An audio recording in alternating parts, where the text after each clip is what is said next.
आज लाए हैं क्लास 12 का हिंदी व्याकरण 30 मोस्ट VBI ऑब्जेक्टिव, जो आपको एक बार देखने के बाद पूरा याद हो जाएगा। तो चलिए बिना देर किए हुए स्टार्ट करते हैं अपने ऑब्जेक्टिव को। दुर्गई दुर्गऊ क्या है? हास्य स्वर है, मूल स्वर है, दीर्घ स्वर है, द्विगुण व्यंजन है। तो इसमें क्या होगा इसका आंसर? दीर्घ स्वर। दुर्गई हर्ष दुर्गऊ क्या है? दीर्घ स्वर है, तो इसका सही जवाब होगा दीर्घ स्वर। चलिए दूसरा क्वेश्चन की ओर बढ़ते हैं। क्वेश्चन नंबर दूसरा है अपने पैरों पर खड़ा होना।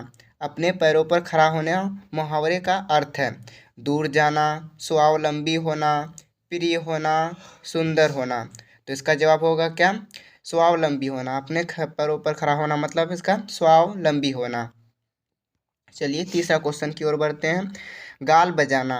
गाल बजाना का मुहावरे का अर्थ है डींग हाँकना, उदास होना, चाल चलना, शर्म करना। तो इसका क्या जवाब होगा?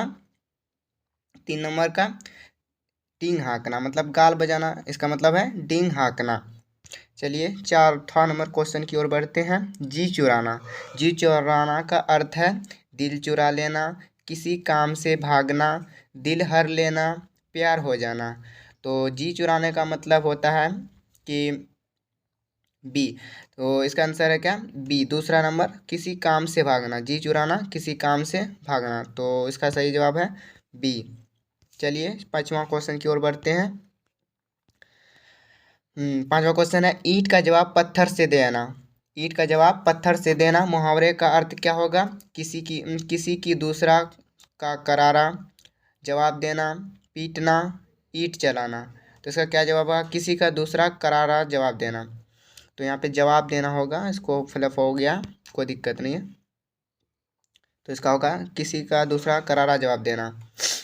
और आगे बढ़ते हैं फिर छठा क्वेश्चन की ओर। मुक्ताक्षर। मुक्ताक्षर की अंतिम ध्वनि क्या है? जो मुक्ताक्षर है उसकी अंतिम ध्वनि क्या है? तो इसका क्या जवाब होगा? व्यंजन होगा कि युग्मक होगा कि संतृप्त होगा कि स्वर होगा? तो इसका क्या सही जवाब है? व्यंजन। तो इसका क्या जवाब है? व्यंजन इसका सही जवाब है, मुक्ताक्षर का सही जवाब। चलिए सातवां क्वेश्चन की ओर बढ़ते हैं। धरती का विलोम है। धरती का विलोम है, तो धरती का विलोम क्या है? आकाश है कि पाताल है कि भूमि है कि इनमें से कोई नहीं है? तो इसका क्या जवाब होगा? ए नंबर आकाश। धरती का होता है आकाश, इसका विलोम उल्टा। तो चलिए आठवां क्वेश्चन की ओर बढ़ते हैं। आय। आय शब्द का विलोम क्या है? जो आय है उसका शब्द का विलोम क्या है? खर्चा, व्यय, आमदनी या बिक्री। तो आय का क्या होगा? व्यय, इसका विलोम होता है। तो चलिए इसका जवाब है व्यय।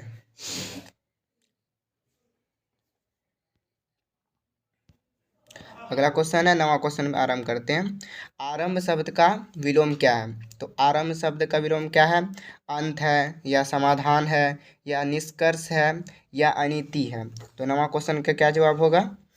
अंत। आरंभ का होता है अंत, मतलब शुरू करना, शुरू और आखिरी, तो अंत होता है आखिर। तो इसका जवाब होगा ए नंबर अंत। चलिए 10वां क्वेश्चन की ओर बढ़ते हैं। 10वां क्वेश्चन है अनादर शब्द का विलोम है। अनादर शब्द है, इसका विलोम क्या है? जस्ट उल्टा। तो मान है कि सम्मान है कि आदर है कि सत्कार है? तो इसका क्या जवाब होगा? आदर। इसका क्या जवाब होगा? आदर होगा। अनादर का शब्द आदर, अनादर का उल्टा विलोम आदर। तो 11वां क्वेश्चन की ओर बढ़ते हैं फिर। उन्नति शब्द का विलोम है। जो उन्नति है उसका शब्द का विलोम जस्ट उल्टा क्या है? तो इसका प्रगति, चाल या अनुवति या ध्वनि क्या है इसका? तो जो प्रगति है तो इसका क्या है?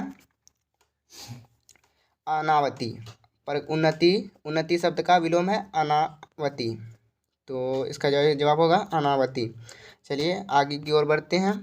ठ। ठ का उच्चारण स्थान क्या है? जो ठ है उसका उच्चारण स्थान मतलब कहाँ से बोला जाता है? कंठ से, तालु से कि मूर्धा से कि ओष्ठ से? तो इसका क्या जवाब होगा? मूर्धा से बोला जाता है इसको। कहाँ से बोला जाता है? मूर्धा से। चलिए 13वां क्वेश्चन है। जयशंकर प्रसाद का जन्म कहाँ हुआ था? जयशंकर प्रसाद जी हैं जो उनका जन्म कहाँ हुआ था? आगरा में हुआ था कि लखनऊ में हुआ था कि इलाहाबाद में हुआ था? तो जयशंकर प्रसाद का जन्म कहाँ हुआ था? वाराणसी में हुआ था। कहाँ? वाराणसी। 14वां क्वेश्चन क्या है? अधिनायक। अधिनायक जो है शीर्षक कविता के पूरब पश्चिम से कौन आते हैं? अधिनायक जो है शीर्षक कविता पूरब पश्चिम से आते हैं। नंगे नंगे बूचे नरकंकाल, फौजी की नेता की दरबारी। तो इसका क्या जवाब होगा? नंगे बूचे नरकंकाल जी आते हैं अधिनायक शीर्षक कविता के पूरब पश्चिम से। तो इसका सही जवाब होगा ए नंबर का। चलिए 15वां क्वेश्चन की ओर बढ़ते हैं। कवि रघुवीर सहाय का जन्म कहाँ हुआ था? जो कवि रघुवीर सहाय हैं तो उनका जन्म कहाँ हुआ था? इटारसी मध्य प्रदेश में, पटना बिहार में, वाराणसी में, या उत्तर प्रदेश में, या लखनऊ में। तो इसका क्या जवाब होगा? कवि रघुवीर सहाय का जन्म कहाँ हुआ था? तो इसका इटारसी और मध्य प्रदेश में हुआ था। तो इसका जवाब होगा इटारसी मध्य प्रदेश। चलिए 16वां क्वेश्चन की ओर बढ़ते हैं। प्यारे नन्हे बेटे को कविता में लोहा किसका प्रतीक है? जो प्यारे नन्हे बेटे की को कविता में, जो प्यारे नन्हे बेटे कविता है में लोहा किसका प्रतीक है? तो धर्म का है, या कर्म का है, कि मशीन का है, कि युद्ध का है। तो इसका क्या जवाब होगा? जो लोहा है युद्ध का प्रतीक है। किसका प्रतीक है? युद्ध का प्रतीक है। फिर 7वां क्वेश्चन है। खेत रहना शब्द का अर्थ है। खेत रहना मतलब खेत में रात्रि का विश्राम करना, मर जाना खेत में निवास करना, या खेत की हेगाई जोताई करना। तो इसका क्या जवाब होगा? मर जाना खेत में, है ना। तो इसका जवाब है मर जाना। 18वां क्वेश्चन है। हार जीत कविता के कवि का नाम बताएं। जो हार जीत है कविता, इसके कवि क्या है? अरुण कमल है, कि अशोक वाजपेयी है, कि विनोद कुमार है, कि शुक्ला ज्ञानेंद्र पति है। तो इसका क्या जवाब होगा? जो हार जीत है कविता के कवि क्या अरुण कमल, वाजपेयी, विनोद। तो इसका क्या जवाब सही होगा? अशोक वाजपेयी जी हैं। अशोक वाजपेयी इसका सही जवाब है। तो आगे की ओर बढ़ते हैं। गांव का घर शीर्षक कविता के कवि का नाम बताएं। जो गांव के घर है शीर्षक कविता के कवि कौन है?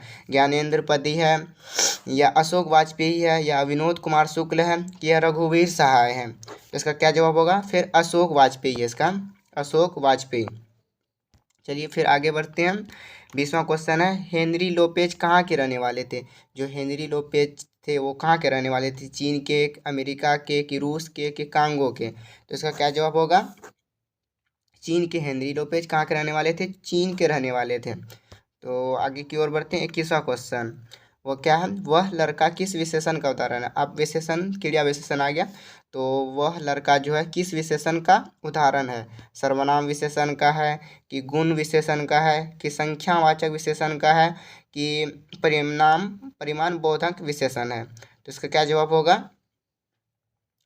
परिमाण बोधक विशेषण मतलब परिणाम बता रहा, परिणाम बता रहा है। तो वह लड़का किस विशेषण? वह लड़का, तो परिणाम बता रहा है इसका। तो इसका क्या जवाब होगा? डी। चलिए फिर ऐसा क्वेश्चन की ओर बढ़ते हैं। आत्मा का विशेषण है। जो आत्मा है, आत्मा का विशेषण क्या है?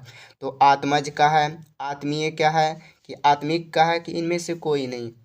तो इसका जवाब क्या होगा? आत्मज। आत्मा का विशेषण क्या है? आत्मज है इसका। तो आगे फिर बढ़ते हैं। 23वां क्वेश्चन है। सर्वनाम का विशेषण कौन है?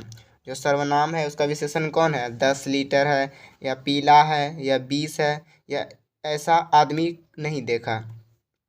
तो 23वां का क्या होगा? पीला। सर्वनाम का विशेषण कौन है? पीला ही है। फिर 24वां क्वेश्चन की ओर बढ़ते हैं। 24वां क्वेश्चन है। लोक का विलोम है। जो लोक है वो विलोम है लोको, लौकिक, या लौकिक, लौका। तो इसका क्या होगा?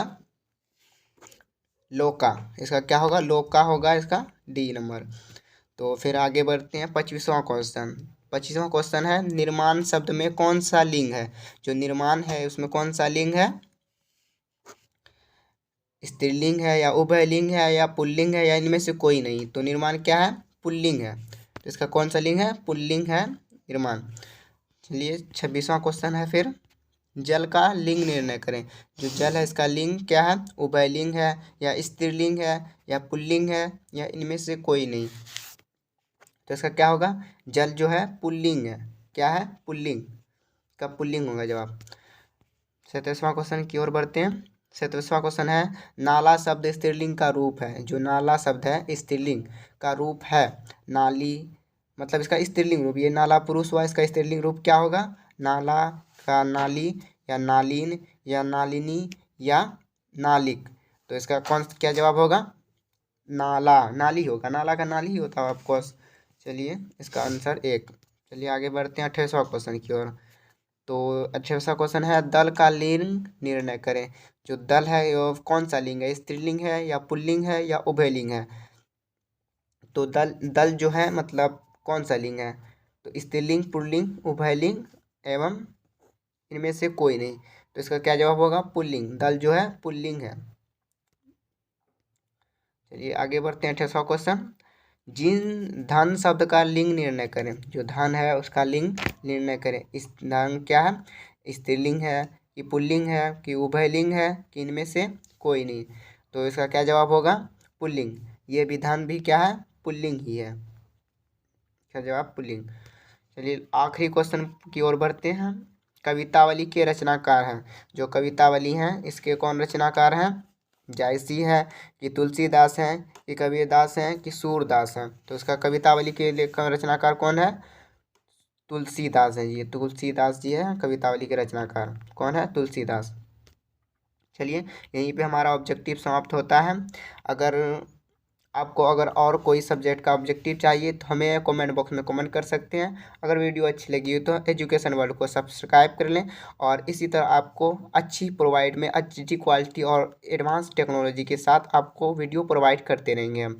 तो मिलते हैं फिर कल। Tata bye bye.